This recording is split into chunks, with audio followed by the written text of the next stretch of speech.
Bonjour à tous et à tous et bienvenue sur ma chaîne dédiée à l'immigration au Canada. Dans cette vidéo, je vais vous parler du coût des études pour un étudiant étranger au Canada, particulièrement au Québec. Pour cet exemple, je vais vous parler des coûts d'études pour, par exemple, un étudiant étranger qui va étudier à l'Université du Québec à Chicoutimi. Donc, sachez que quand même, c'est assez semblable, peu importe l'université ou le cégep dans lequel vous comptez étudier, le calcul du frais de scolarité pour vos études au complet va se faire de la même façon. Dépendamment également de votre établissement d'enseignement, vous allez trouver les différents frais de scolarité par crédit qui seront considérés pour vos études. Sachez tout de même que ces frais varient d'année en année et donc en général d'année en année, les frais par crédit vont augmenter.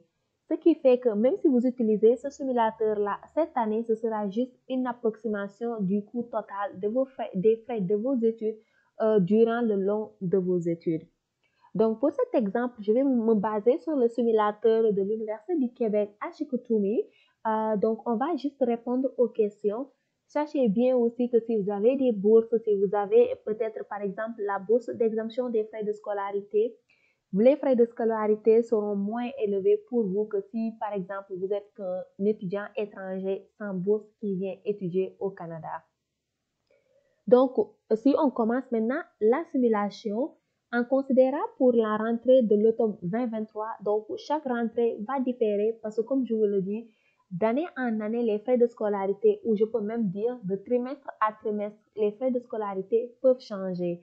Et aussi un point très important à soulever, c'est qu'en général, les frais de scolarité que vous allez payer à la rentrée en automne sont beaucoup plus élevés que les frais de scolarité que vous payez en temps normal à la rentrée d'hiver pour la seule et bonne raison qu'en automne, en général, en tant qu'étudiant étranger, vous venez d'arriver et il vous faut souscrire à l'assurance de votre université, l'assurance santé maladie de votre université et aussi payer les droits annuels liés à vos frais d'association étudiante.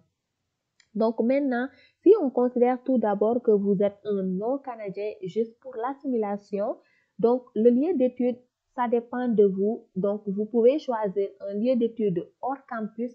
Ça veut dire que si vous ne résidez pas dans un campus universitaire ou bien un lieu d'études sur le campus si jamais vous décidez de résider sur le campus universitaire. Dans la majorité des universités éloignées en dehors de Montréal, la majorité des étudiants vont choisir des études sur le campus au moins pour la première année parce que c'est plus facile de trouver un logement à distance si si vous résidez dans des campus universitaires que si vous voulez vous-même trouver une résidence en dehors du campus. Donc pour cet exemple, je vais quand même mettre pour le lieu d'études sur le campus. Le cycle d'études ou de votre programme, sachant que la majorité des étudiants qui viennent aussi, ils vont pour des programmes de premier cycle. Donc, je vais mettre le premier cycle. Le premier cycle, c'est le baccalauréat. Le premier cycle aussi, c'est le certificat. Donc, c'est vraiment les études qui viennent tout juste après le baccalauréat, donc la terminale dans plusieurs pays. Donc, pour les nombres de crédits pour le régime d'études, en général aussi, pour être considéré à temps plein, il faut au moins faire entre 12 et 15 crédits.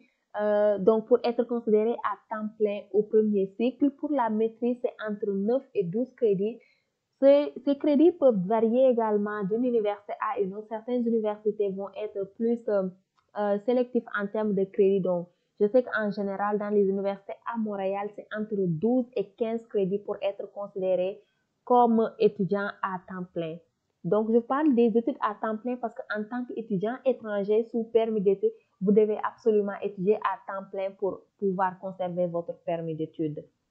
Donc, si on considère, par exemple, des études à 15 crédits, sachant que la majorité des étudiants étrangers vont quand même étudier 15 crédits par trimestre, et aussi, vous ne pouvez pas étudier à temps partiel. Il faut absolument que vous étudiez à temps plein. Donc, on peut tout de même cocher celui-là et on va faire le calcul. Donc, en tant qu'étudiant à temps plein, donc étudiant étranger à temps plein faisant 15 crédits, en tout cas à l'Université du Québec à Chicoutimi, les frais de scolarité, c'est aux alentours de 11 020 $ par trimestre Donc, ça, c'est pas un montant annuel, c'est vraiment pour un seul trimestre.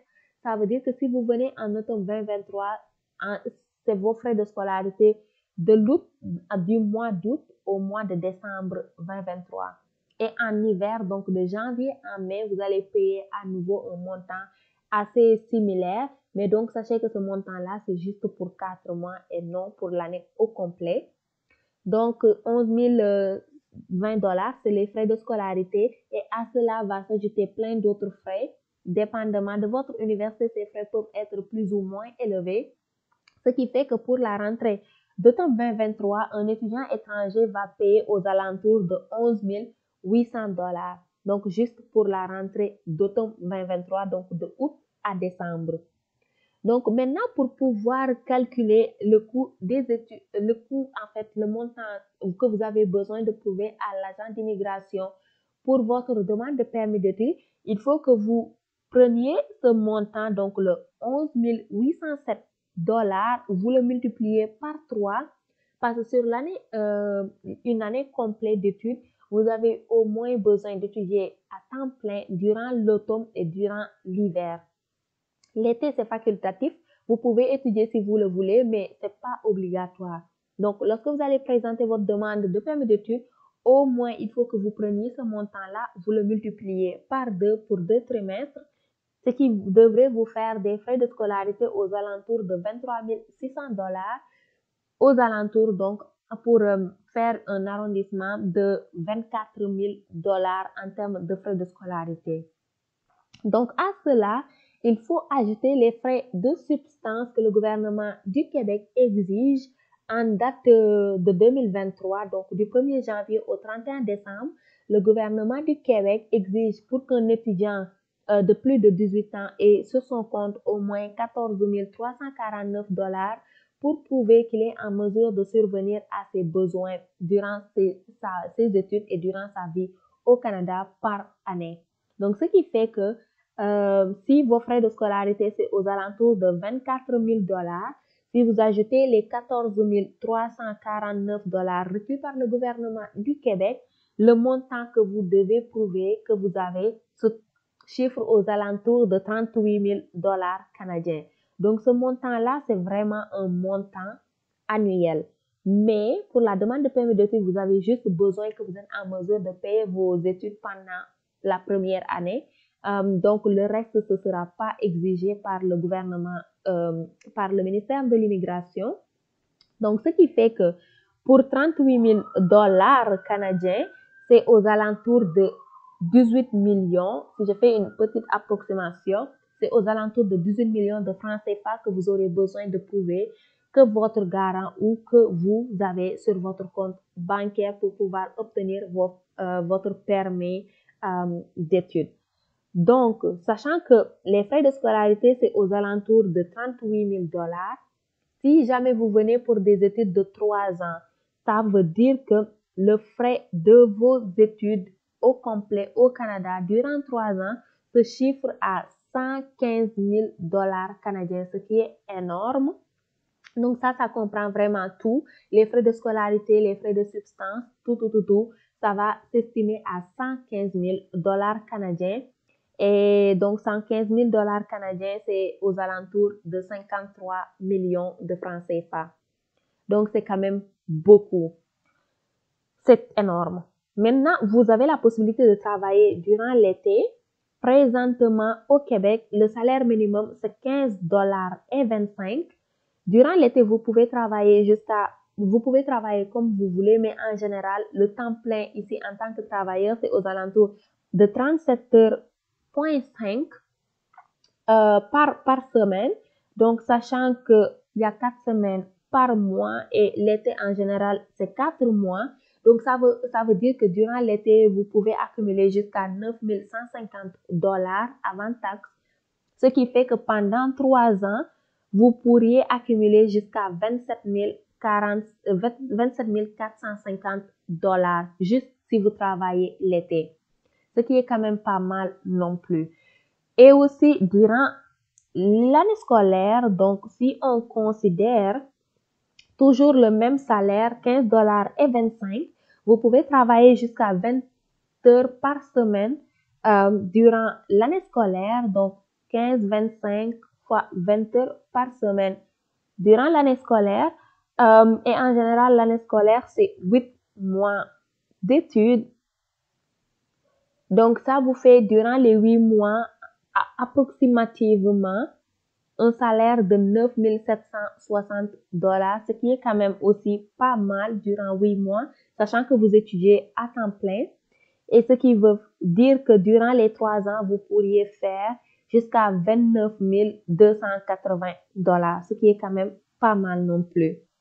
Donc, à cela, si vous ajoutez le montant que vous pouvez faire de 27 450 durant l'été, ça veut dire que vous pourriez faire jusqu'à 56 730 $ durant, en fait, vos études au Canada, même en étudiant à temps plein.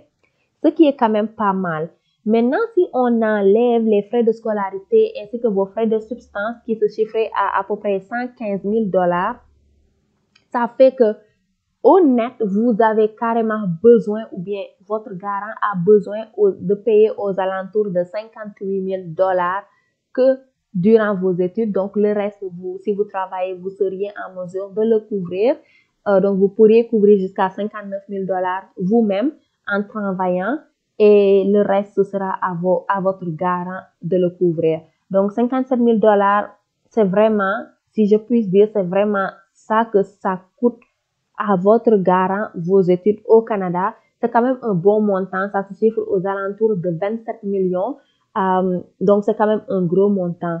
Donc, si vous pensez peut-être que votre garant est en mesure de vous payer ces frais de scolarité-là durant vos études au Canada, allez-y, franchissez le cap.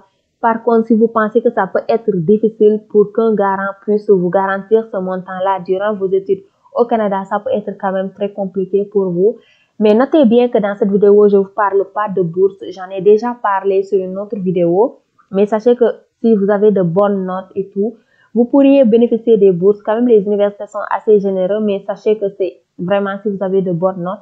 Et c'est pas parce que vous avez aussi de bonnes notes que vous allez obligatoirement avoir une bourse. Donc, ça va dépendre. C'est une étude de sélection qu'ils vont faire, une étude de dossier. Donc, dépendamment de vos notes et de votre besoin, ils peuvent vous donner une bourse, mais c'est sûr qu'ils vont pas vous le donner parce que vous êtes juste étudiant étranger et que vous payez cher. Donc, il faut vraiment que vous prouviez que vous le méritez en quelque sorte. Donc, en général, c'est ça. Et aussi, sachez que aussi, si vous bénéficiez d'une bourse d'exemption, les frais de scolarité vont être beaucoup moins chers pour vous, énormément moins chers pour vous. La première année, c'est sûr qu'il vous faudra un garant pour couvrir au moins la portion des frais de scolarité. Mais je pense que si vous avez les bourses d'exemption et que vous avez la chance ou la possibilité de venir au Canada, pour les 2 et 3 dernières années de vos études, en travaillant l'été, peut-être pas 37,5, mais faire du 40 heures, je pense que vous seriez en mesure de couvrir vous-même vos frais de scolarité. Mais il faudra que vous faites le calcul à votre niveau et que vous vérifiez si vous en êtes vraiment capable parce que aussi travailler plus de 37,5 heures, c'est quand même difficile. Mais après, le choix va vous revenir éventuellement. Donc, c'est ça que j'avais pour vous aujourd'hui. N'hésitez pas à aimer la vidéo. Si vous l'avez appréciée, n'hésitez pas à laisser vos questions en commentaire si vous en avez. Donc, je vous dis merci beaucoup et à la prochaine.